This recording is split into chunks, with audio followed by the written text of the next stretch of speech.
ఈ గిన్నెంత బెల్లం,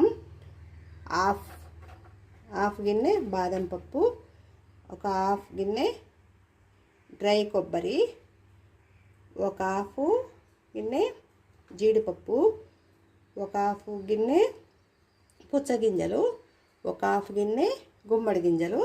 ఇవన్నీ వేయించుకోవాలి. ఇలాచీ పౌడర్ కూడా వేసుకోవాలి. సరిపడా నెయ్యి కూడా కావాలన్నమాట. ఇవన్నీ వేయించుకుందాం. ప్రాసెస్ చూద్దాం.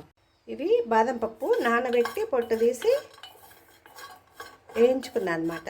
పొట్టులాకుండా ఉంటే బాగుంటుందని. అన్నీ కూడా అలాగే వేయించేసుకోవాలి. ఇప్పుడు ఒకదాని తర్వాత ఒకటి వేయించేసుకోవాలి. అన్నీ జీడిపప్పు, పుచ్చకాయ గింజల పప్పు అన్నీ వేయించేసుకుందాం. వేగినాక చల్లారాక వీటిని మిక్సీ పట్టుకుందాం.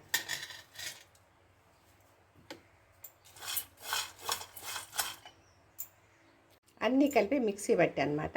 మరీ మెత్తగొద్దు, కొంచెం పంటికి తగిలేటట్టు పట్టా మిక్సీ. ఇప్పుడు కావాలనుకుంటే బెల్లం 2 కప్పులు కూడా వేసుకోవచ్చు. నేను 1 కప్పు వేసాను అన్నమాట, స్వీట్నెస్ తక్కువ కోసం. కుమకుమలాడిపోతుందండి. నెయ్యి వేసి మునగాకు వేయించుతుంటే పచ్చి వాసన పోవటం కోసం మునగాకు వేయించుతున్నా. ఎంత కమ్మకమ్మగా ఇప్పుడు వేయించుతుంటేనే తినాలనంత అనిపిస్తుంది. వాటరే లేదు, నెయ్యి వేసా అనమాట. ఇంకా కొంచెం ఇట్లా లైట్గా కరిగితే చాలు. ఇది కరిగాక దానిలో వేసి ముద్ద చేయటమే. కొంచెం కరుగుతుంది, దానిలో వేసేసి ముద్దలు చుట్టమేంటి, కరిగిపోతుంది. మీరు కావాలనుకుంటే కొంచెం లైట్గా వాటర్ వేసుకొని లేబాకం రానిచ్చి నేను స్టవ్ కూడా బంద్ చేశాను అన్నమాట, ఉత్తన కరగటానికి. ఎందుకంటే మళ్ళీ వేడిగా ఉంటే ముద్దలు చేయలేం కదా. దీని మీద ఇట్లే కరగాలి. ఎక్కువ పెట్టక్కర స్టవ్. ఈ లోపల మనం ఇది అనేసరిలో చల్లారిపోతుంటుంది. చల్లారి బెల్లం కరుగుద్ది. అప్పుడు దానిలో వేసి ముండ చుట్టుకోవడమే. ఇప్పుడు దీనిలో ఇలాచీ పౌడర్ కూడా వేస్తున్నానండి.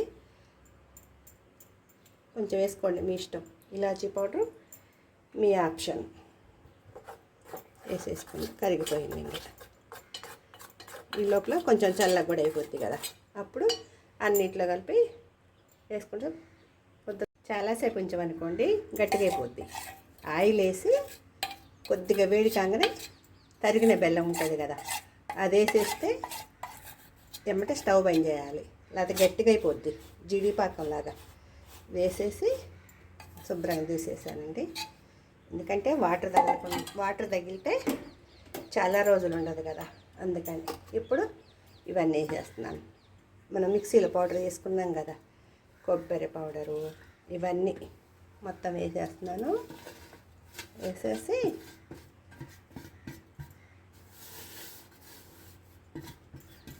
ఇప్పుడు ఉండలు చుట్టేద్దాం. తిప్పుదాం ఫస్ట్.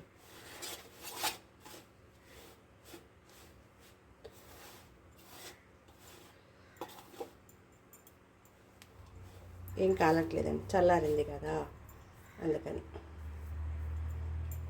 వేడి మీద వేయకండి నెయ్యి. కొద్దిగా లైట్గా గోరువెచ్చగా కాగానే స్టవ్ బంద్ చేసి దానిలో బెల్లం వేసి తిప్పేయండి.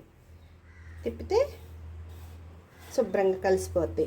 వేడి మీద వేసారనుకోండి, మన జీడి పాకం ఉంటుంది కదా, జీడులు చేసుకునే పాకంలా గట్టిగా అయిపోద్ది. అప్పుడు కలవదు దీనిలో.